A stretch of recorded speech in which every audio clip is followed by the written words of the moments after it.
That one is 209,927.78. That'll be a 6x8 culvert. That's on the shortcut? Yeah. Yes. And I've expressed to John my concern about the city services provided by Carson being split off to the housing division on the other side. Mm-hmm. And I'd like to maybe explore some options, and we might have to plow through a field or something, or get an agreement so that we can get ambulances, fire trucks, and garbage trucks without having to go clear around to get there. John, is this a project our team can do or not? What do you mean? We did, no, not our bridge, but we don't do the culvert units. They're kind of heavy and hard to get at, so we'd like to contract those out. John, up by Hancock, you guys on the new shop there, you done a culvert under the highway? Remember how quick that went? It was a prefab or something? That was a DOT Was it? project there, yeah. That went really quick instead of poured in place. Yeah, the one in Carson will be a precast as well, so as soon as we get the excavation done, they can put those segments in, and it'll speed that up. So it shouldn't take an excessive amount of time. Yeah, I understand. It really depends if we get in there and it's, it's wet and things want to slough off, and, there's been times when we Yeah, okay. fight those. Anybody want to make a motion to approve? These have been coordinated with the communities though, right? No, not yet. These just been in development. We're still several months away from starting in construction. Okay. We will definitely do that. Motion to approve. Got a motion? Need a second? Second. Okay. All in favor signify by saying aye. Aye. Those deny, same signal. Motion carried. Thank you. Okay, now we all got to sign each of these, correct? Yes.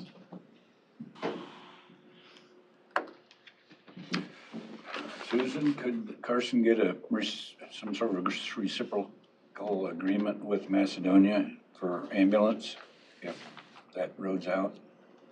I don't know how they. We need to talk to the property owner about getting a key to the gate.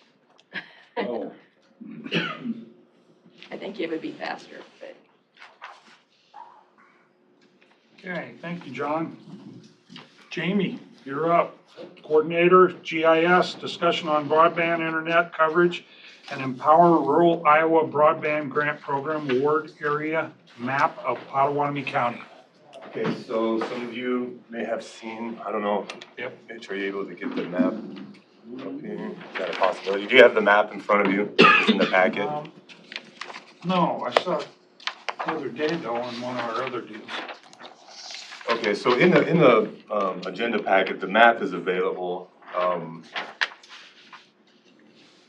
You may have seen this, a rendition of this map going around. The state of Iowa, through the Chief Information Officer's Department, has made grants available to broadband providers.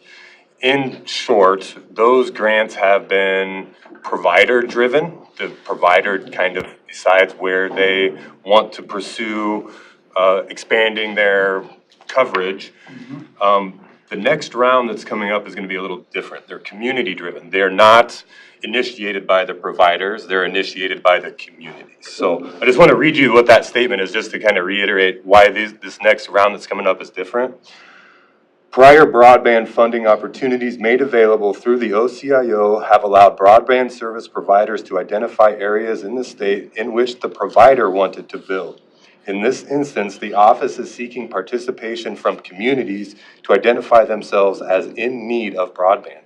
Successful responses to this ITQ will identify targeted communities for future grant funding. So just an important differentiator there between the two. We're having providers go after grants versus communities go after grants. And in the map, if the area is not in blue, which is kind of hard to see on the screen, there aren't a lot of big pockets of that left. Anything else, the Western Iowa Wireless, the BTC, the Omnitel, Marnie Elkhorn Telephone, all of Council Bluffs, a lot of the cities, they're ineligible because they've already been targeted by grant opportunities in the last go-arounds, the 006 and 007 award areas, which are shown on these maps, or they already have broadband service provided to them. So if you already have the broadband service, you're not eligible for, and let me just clarify, the determination of broadband is as provided, not the signal at your computer, not the speed. So that's not something that the county or anybody else sets, that's just a term. So broadband internet is kind of a generic term in itself. But what you can kind of tell is there aren't a ton of pockets left in Potawatomi County, but there are some there. You know, up in the northwest corner of the county, you can see the blue dots are a little easier to see. Those are eligible addresses. So how they did this, the state office went through working with the telecom providers, working with the grant offices to determine which addresses in the county are already serviced or will be serviced by future broadband coverage. This is just for discussion. You probably will see this map, you probably hear communities coming forward, maybe help with communities that are coming forward to maybe steer them or guide them through this next process.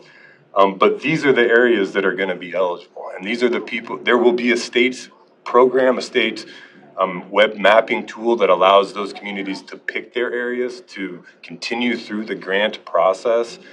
And, you know, I just wanted to share this map with you because it's information that you're probably gonna see. It comes down from the state. Like I said, it's coordinated through the telecom companies themselves and through their grant administration office. So when you know, up in the Rockford Township, when you get a grant from Rockford Township, you know, a township can be a community in this case. They'll compile a list of all the addresses that could be improved for. They go on to list some different requirements.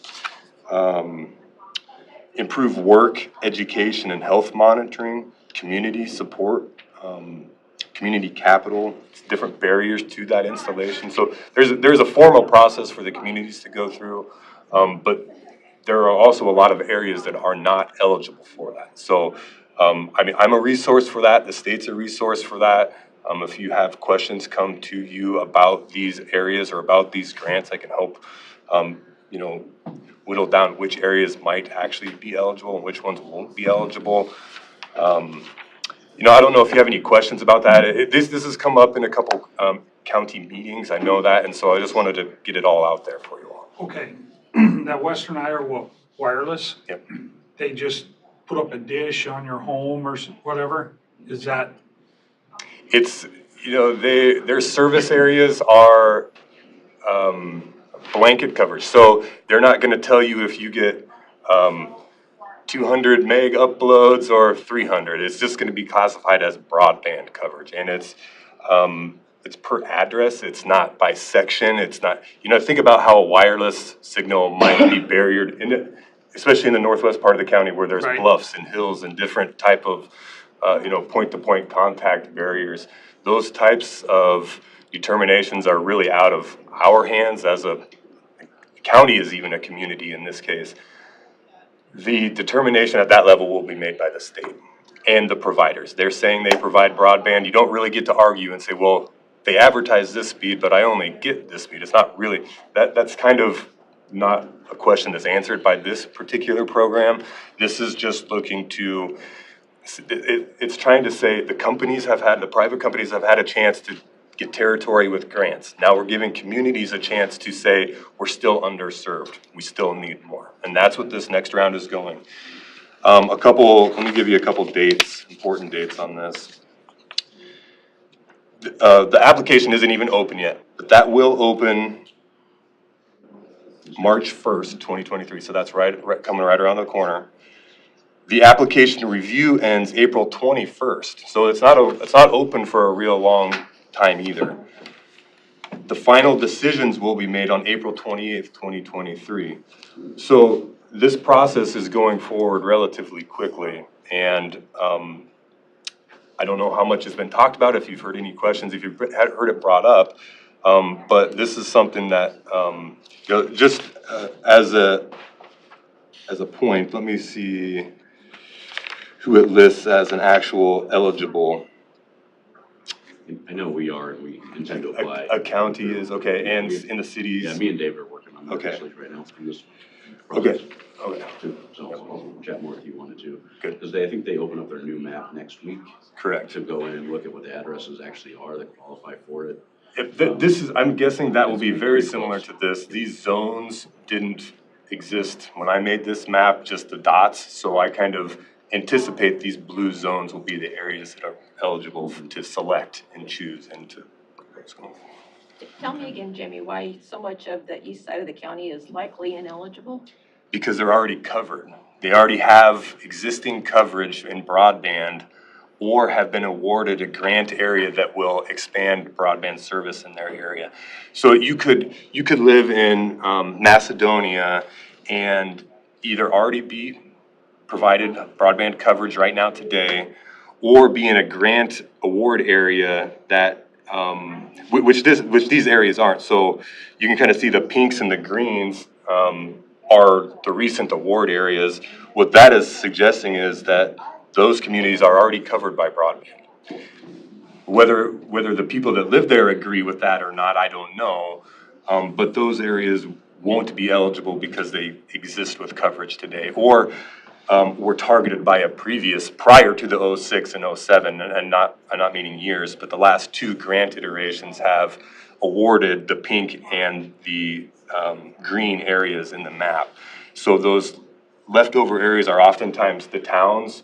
All of Council Bluffs is fully the same kind of color, and then that western part of the county, and I don't have a great answer for that. I don't have a lot of feedback from people that live in that part, ground truthing this data, but according to the map, the reason they don't, or they're ineligible, is because they already have it. Well, and I believe too that like the OCIO, whatever, when they release their maps, if there's any citizens that feel they're not being served, it looks like they're should be covered, they have like a 30 or 60-day window to actually make a complaint back to the board. That's probably something that should be made more public. Say, hey, if you're actually not being covered and this company is saying that you are, that needs to be known by the group that puts these maps together. So. And they did have, and I don't interrupt, they did have like a challenge, an online challenge where you could go in and challenge addresses too. And so maybe that's a similar, maybe they've extended that for a while, that closed. Maybe with the new grant cycle, they're opening that back I know up. it's closed now, you can't contest anything, that's what people are worried about. They think they should be eligible to be one of the qualified communities, but since the challenge window is now closed, they have to wait basically about a year before they can challenge the current map. And again, keep in mind, this isn't a grant that you're actually applying for that we'll apply for. It is just gonna be, hey, we are a qualified community. If some private company wants to come in and provide internet access there, we are kind of saying, hey, this is gonna get developed further, or there's a bunch of addresses here that are underserved. And so it helps them get the grant eventually, so. A broadband intervention zone is the term. There you go. I used to work for a cellular phone company, so I was around when they implemented cellular phone systems. They had an A provider and a B provider. Are you familiar with a little bit of this? I'm familiar with a little bit of the cellular only because of like the radio towers and the 911 stuff that we have. Okay. Otherwise, Okay, no. gotcha. So I'm guessing that those that provide wireless broadband do it for a profit. Would I be right? And then they in some areas they would have to get subsidized. Is that correct? Right to say that? Yeah. In the cases of like the 006 and the 007 award area, those were true grants. The like Marnie Oakhorn and BTC, they went to the state, they applied. I believe the county even like did some matching money with those applications, and for those, that's the incentive, I believe. The subsidized part of it, I think what you're getting at is the grant part of it. They're incentivizing that area to be developed. Okay, so And- they have the money and then they put it out. So, okay, you tell me what you can provide for service for this amount of money and. I think they had to meet a minimum requirement of service to be awarded that grant, so Is there any they, competition involved, I mean, in these areas? And you look at the eastern part of the county, I'm out there on trying to get cell signal out there and can't get cell signal in a lot of places. So how's wireless broadband gonna be out there in that neck of the woods? and I don't know, Western Iowa Wireless, I don't know how much of their infrastructure is wireless infrastructure versus in-ground utility infrastructure. There could, I would, I don't know, my gut would say that a lot of it is buried cable, the Marnie Elkhorn, I don't know about Western Iowa Wireless in particular, but I think a lot of the providers use something other than point-to-point wireless. I can't be certain of that. I see, okay. I think Western Iowa is a little dish. The exclusive wireless? I think so. They got a tower they've had up on top of the ski hills for a long time, and a lot of people get it around there. They have these little dishes. And that might highlight why there's a pocket of eligible addresses in the hills where you have trouble with the provider, that maybe they're not able to serve those addresses as well. Marnie Elkhorn has signs up around Crescent that they're gonna be coming in with. And I know, I grew up in a place that was served by Marnie Elkhorn. I know they had physical buried structure there, and ours was not wireless, but I can't speak to all of these. Okay. So that's what I just wanted to, just kind of for information and to let you know that this might be coming around. It sounds like there's already some work being done and Good. we'll hear more about it. So the county might be asked to participate by just signing a letter of support for whatever Yeah, community there's, it is. some of the requirements, community support, including letters of support for the proposed build-out, community capital, what the community will offer, such as free access to local resources or simplifying any permitting processes. So different, like maybe non-monetary measures that the county could do to help move things along as well. Yeah, the early intent right now is to see what map they release, as kind of their final map to work off of, which is gonna be spot on what Jamie put together. This is a great map. We've been looking for this for years, to have something like this. So good work on that. But what we'll need community support, so we need to find people that are in those addresses that help write a letter on the county's behalf to help make that an area. The telehealth will probably be a big one we'll work on, because you can, if you can call the doctor online versus having to go in some of these areas, and the education part of it too, for, the school gets canceled or snow days and they can still work from school from there. So that'll kind of be the angle we're gonna attempt to take on it. So it's still early. We'll have some more information for the board when we get to it, but it's pretty high on our radar right now, so. Good. Jamie, thanks for coming in. That's informative. Yep, thank you. Jimmy, I really appreciate your work on that. It's really kind of nice to know that each one of those dots represents a house. So you can kind of see where people that aren't getting served maybe the way they should, and how many people are out there. But This is a 120? Is that the speed? The threshold for broadband, I think that's what they call it. And there may be some, there is data out there available to purchase broadband. There are online sites that'll test your broadband speed test that night. You go there, you check it. Those companies sell their information. If you want to find out what real speeds are like in an area, you go to a company that collects the data and you buy that from them. And then you can figure out everybody that's run a speed test from here, from here, from here. And maybe that's a theoretical versus actual speed. You get into the talk of who's getting properly served. And that, I think that question will come up. The question about the contesting, they say I have broadband, but I don't really actually get broadband coverage here. I get sub-broadband speeds. And it makes schoolwork hard, it makes telecommuting hard, it makes teleworking hard. So. That's all I've got. I don't know, it appears that those companies can dial it up and dial it back down in different hours of the day. It's different speeds and stuff like that from what I've been hearing. Yeah, there's a lot of factors that go into speed, and user error is a part of that too. There's things on both ends of the spectrum there that affect that. Yeah. Thanks, Jamie. Yep. How's our new person working over there? Very good. Yeah. Working out great. I Really like him. I working came with over him. and met him. Yep. He's had we got a lot of compliments from other people Good. as well too. So. Yep. Thanks. Thank you. Okay, next up, we're gonna skip 3A. Go to 3B, discussion and/or decision to approve funding for Southwest Iowa Leadership Academy. Who's got that? That was a presentation from last week, but we didn't have a decision. And in the past, we had funded them, is it 15,000? No, 2,500. 2,500. And that was the same request that they had this time. That was Deb Masker. Right. Is that coming out of the game fund? I'll move that, to approve the funding for the Southwest Iowa Leadership Academy in the amount of $2,500 coming from the gaming fund. What was the dollar amount? 2,500. I'll second. Got a motion and a second to approve $2,500 for Southwest Iowa Leadership Academy. All in favor? Motion, by saying aye. Aye. Anyone disapprove? Motion carried. Jana Lemrick, Director of Human Resources, discussion and or decision to approve affirmative action plan. We have to redo this every year, correct? This does have to be reviewed every year. It wasn't always every year, but now it needs to be reviewed every year. So moving forward, it will probably be on your January schedule, you know, that first meeting where you review all kinds of information.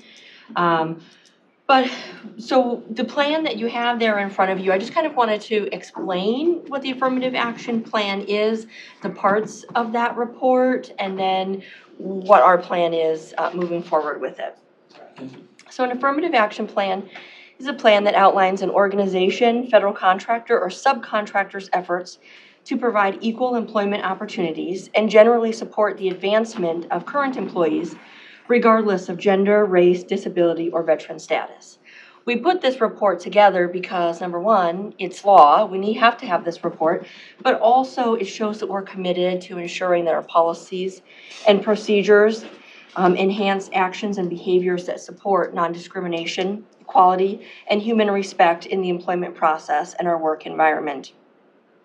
When looking at affirmative action plans, usually they address, review, and monitor our applicants and employee demographics, promotions, transfers, terminations, compensation, and wages. The plan itself, at the beginning, consists of a policy statement indicating our commitment to affirmative action and equality within employment. And so there's a section for you to sign there, and then there's a section at the bottom for you to sign approving the entire plan. It also provides a description of the organization, explanation of the executive order, how this report will be disseminated, who is responsible. Ultimately, the Board of Supervisors and Human Resources is responsible for the affirmative action plan, but of course that requires all leaders in our organization to work together to get the data and make sure that this plan is followed. It provides a description of our workforce and description of job categories. Those job categories, so we take our jobs and put them in one of those categories. It includes skilled craft workers, administrative support, paraprofessionals, and others. The report also contains areas of concern and corrective actions, goals and actions, and a review of our discrimination, harassment, and anti-bullying policies. Finally, as I already stated, it has board approval and your signatures at the bottom of that plan. A couple things that were changed in this plan from last time is that it does encompass all of our departments, but we did remove Promise Partners, who's now Thriving Family Alliance, and the Assessor's Office. Originally, they were part of this plan, but we don't have a say in their wages and their compensation. We don't have a say in how they hire, who they hire, how they promote, or how they terminate people, so it doesn't make sense for them to be part of this plan. I spoke with both Penny and Patricia, and they agreed that they should be removed from this. There will be more coming to this. I'll be adding an addendum to this because I feel like we need more data. Right, the previous plan stated that we collected data when someone applies, and then later in the plan it said we don't do that. So which is it? But I can tell you that we don't. So when an applicant applies for a job with Pottawatomie County, we do not ask them any information about race, disability, veteran status until they get hired. Once they get hired, then when they move through the onboarding process, then they're asked that information. But it's difficult for us to be able to do any analysis when we don't know what our pool is, right? What's the pool that we're hiring from, because we don't collect any of that information. However, we have to be very cautious how we collect that information, and it needs to be voluntary because no employment decisions are to be made upon that information at all. So we have to be cautious how we do that. So that needs further analysis and then talks with NeoGov, and I want to see what other counties do as well. So I feel like we need that data then compared to our employee data to take a look. We also need to resurvey our employees as well, because things can change from the time that you're employed here throughout your working span. So we need to resurvey employees to get that data. And then I think we need to put in place some audits for our position codes and those job categories to make sure that we are consistently applying and putting the same job titles. When I was running the data for this report, I saw a couple job titles that were in 2 different categories, and it's probably just an administrative error, but we need to take a look at that and put an audit in place. And then I think we'll be able to create some better goals. So that's our goals for right now, but then once we get that data, then what are our future goals? And then we'll review this with the Board of Supervisors every year.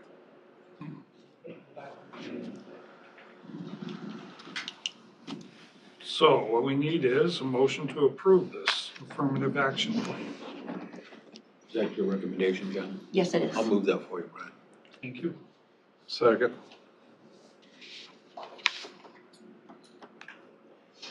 Got a motion and a second to approve. All in favor signify by saying aye. Aye. Anyone opposed? Motion carried. Thank you, Jana. You're up again.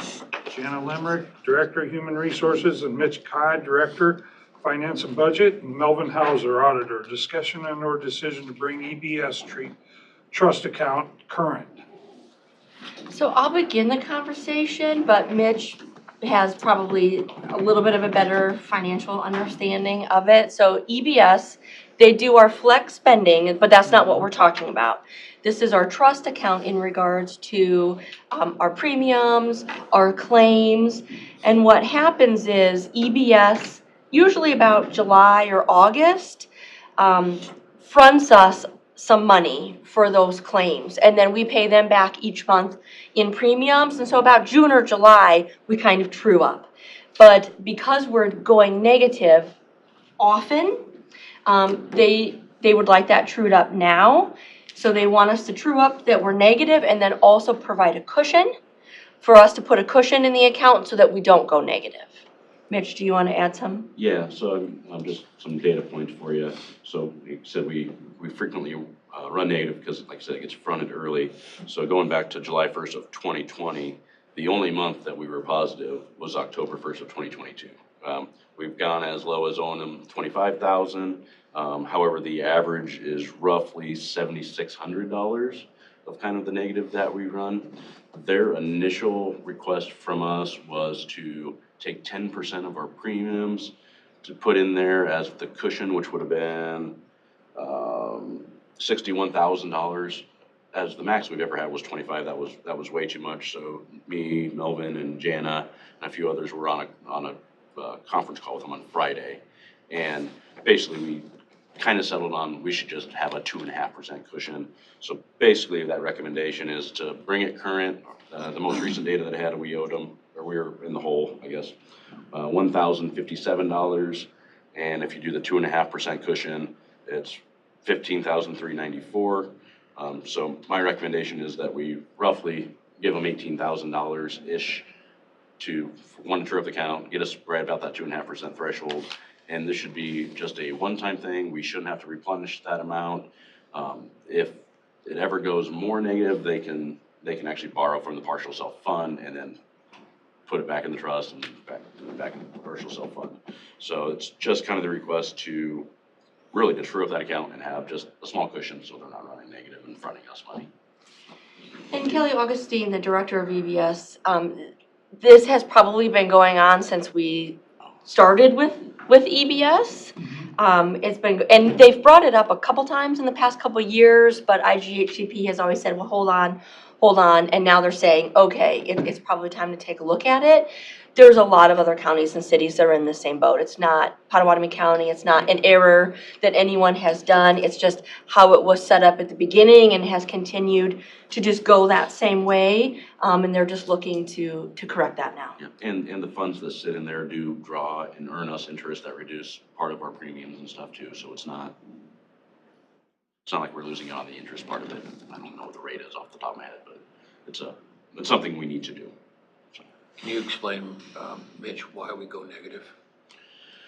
So hypothetically, if you have correct me if I'm wrong here, if you have a flex spending account and say you put in your plan to pay back $2,500 over the 12, that would actually be the calendar year. So say you took your $2,500 immediately in January 1st, and then you weren't employed with us anymore on March, well, you still took the whole $2,500 and didn't have those extra 7 or 8 months to pay it back. And what happens too, generally, is a lot of employees will take all their money initially right at the beginning of the year, and then, work to pay those 12 months to pay it back to even. That's why it catches up towards the end of the year, and that's why it's always negative early in the year. So, like I said, they're funding for all kinds of counties and cities, and I think they're just probably to a point where they don't want to front that money anymore. Yeah. So. Yeah, and how our employee census, can change, although it's not dramatically by any means, but our employee census changes with new hires and terminations. And so that when you get a new hire, they front some money. And so it's been going on for years and years. Yeah. It's still our money. They were just using our money to fund that trust. They're just hoping that, or wanting us to go ahead and do it rather than having them have to do it in July and August. Yeah, I mean, in reality, we're talking about, like I said, we're talking about 18,000 total that's just gonna sit in there and hold it on an account, on a service that costs us about $610,000 a month. So, I mean, it's a pretty small deal, but. Anything else? That's it from me. Need a motion to approve or disapprove the EBS trust account, getting it current. I would recommend the motion to say to bring current and add a 2.5% premium or cushion based on the monthly Now, figures. as our premiums go up or down, that 2.5% is gonna fluctuate throughout the years. Or do you wanna just give a flat dollar amount? I Well, wouldn't the percentage account for the fluctuation better than a flat dollar amount? Would what? The percentage, the 2.5% will account for that fluctuation of our premiums better than a flat dollar Okay, so amount. the next year, if the premiums go up, then we're gonna have to put in another couple $1,000 or something. Yeah, and that's why it'd be nice if the percentage was in the motion, that way they can email us and say, yeah, go ahead and move $1,000, it's approved by the board at 2.5%. So we have to do that every year when the premiums change? I think it'll be on their request. Okay. Where's the funding coming from, Mitch? From the partial self-fund. I'm going to recommend that it comes from the general fund. General supplemental? No, the general fund. As part of the contribution to the partial self-fund total, we need to move there. So nothing in addition to what we're already planning to move? No, just part of it. So, again, what do you want the motion to say? That the trust fund with EBS be funded at 2.5% above the monthly EBS contribution.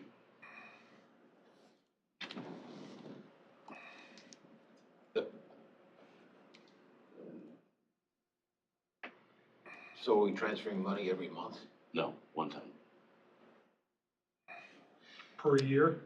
No, hopefully one You time. think this will That's cover it? For Okay.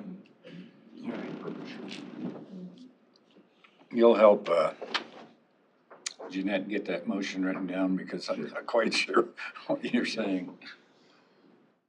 The motion should just read to bring the account current and put a 2.5% buffer into the account, One time, one time. so it's not months, it's not per month. No. No. Okay. Like the situation might arise like 18 months from now, and all of a sudden it hits negative again. I can see them emailing us and saying, hey, your trust account is too low. We need to get back up to that 2.5%, which would then we bring forward to the board again. But we'd say, hey, this is the motion you approved. Move 5,000 out of the partial self-fund to this trust account. The two accounts are really interchangeable with each other. We just want to have the paperwork to show that it was approved to move, is really what we're doing here. Okay.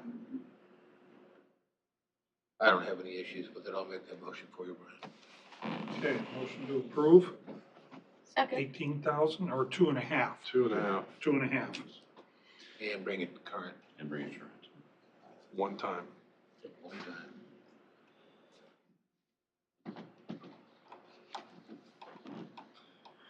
Motion by Wickman, second by Miller. All in favor, say aye. Aye. Anyone opposed, same signal.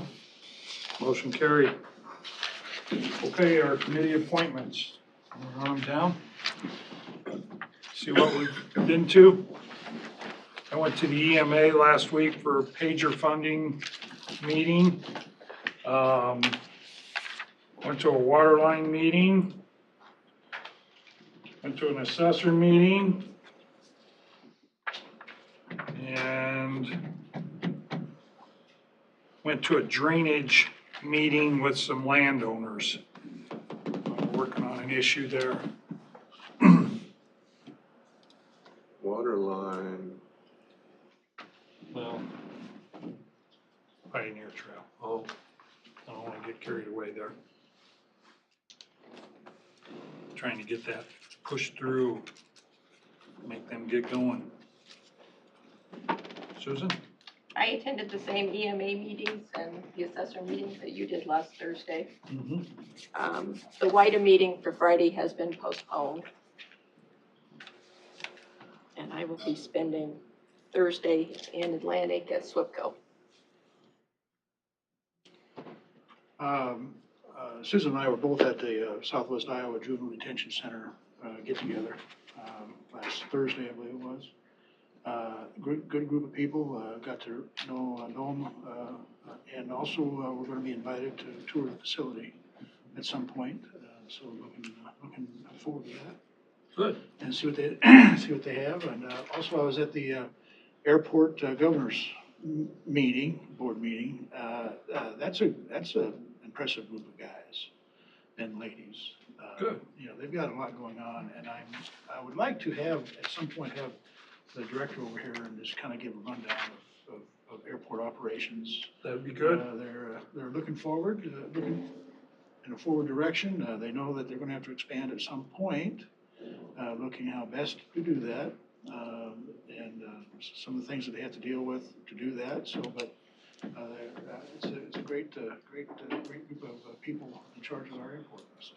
Good. And then last, I was at Walnut again here last week, and we did have the non-patrol invited, but I thought maybe just for this time, I'd be going over there just to meet personally with the city council people that were concerned with it. And it's evident that Walnut's Main Street has ruts created by heavy truck traffic.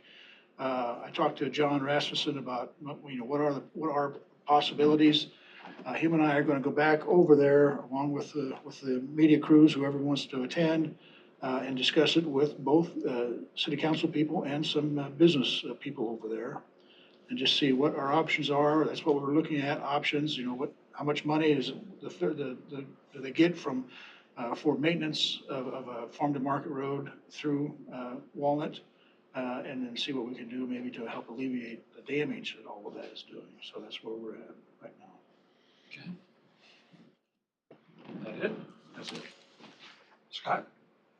Napa this week, and That's about, it Okay. last week. Tim? I'm good. Brian, I got just one more thing to mention, if that's okay. Yes. I'm one that's always in support of our men and women in blue. I am going to be riding this Thursday with one of the sergeants, Council Police Sergeants. He's going to take me on a little tour in Council Bluffs of what he considers problem areas. And all this has to do with homeless, the drug problems we have in Council Bluffs, and kind of see what, see what they see, from that standpoint. I also agreed to ride with the deputy sheriffs, along those lines too, to see what's out in the county, see what they face. And see what kind of support that we can garner on that front. So looking forward to that very much. Good. You'll have to sign a waiver, won't you, Jeff? You're gonna ride with them? I did already, yeah. Did you make sure they weren't just gonna take you to jail? Well, You learn how to go through booking. well, I promised to buy the donuts, so Oh. I think I'm good. Oh. There's a strike against you. Okay, have we got anybody signed up for public comments? Okay, then Oh, we need the podium. I need to read this first.